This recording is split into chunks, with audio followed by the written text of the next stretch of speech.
ओडिशा युव चेतना संगठन आदित्य सेवा प्रतिष्ठान और दिवाकर त्रिपाठी फाउंडेशन मिलित आनुकूल्य वृद्धावस्था डाक्तरी सेवा एक आह्वान शीर्षक आलोचना चक्र स्थानीय गुंडीचा भक्त निवास सम्मेलन कक्ष अनुष्ठित हो जाइछि। शिक्षाविद महेन्द्र विषय अध्यक्षतार अनुष्ठित यह कार्यक्रम में ओडिशा तैल निगम निर्देशक सुदीप्त राय मुख्य अतिथि, पुरी जिला वरिष्ठ नागरिक मंचर सभापति डॉक्टर कार्तिक कुमार दास मुख्य वक्ता एवं आदित्य सेवा प्रतिष्ठान मुख्य राजश्री दास महापात्र सम्मानित अतिथि रूपे मंचासीन थिले।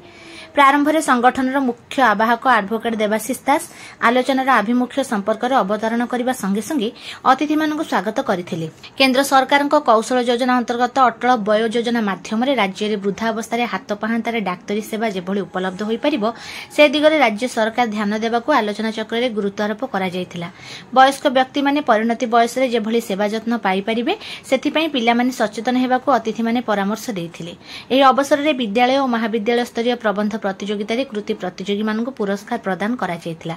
शेषरे धन्यवाद अर्पण करथिले शिवराम प्रधान, बलराम बड़दलाई, केदारनाथ नायक और विनायक मिश्र प्रमुख कार्यक्रम परिचालन में सहयोग करथिले। एही आलोचना चक्र में श्री जगन्नाथ मेडिकल कॉलेज, गोपबंधु आयुर्वेद महाविद्यालय, सूरजमल शाह महाविद्यालय, भोलानाथ विद्यापीठ, सरकारी बालिका उच्च विद्यालय, सारस्वत विद्यानिकेतन विद्यार्थी एवं साहित्यिक और बुद्धिजीवी अंशग्रहण करथिले।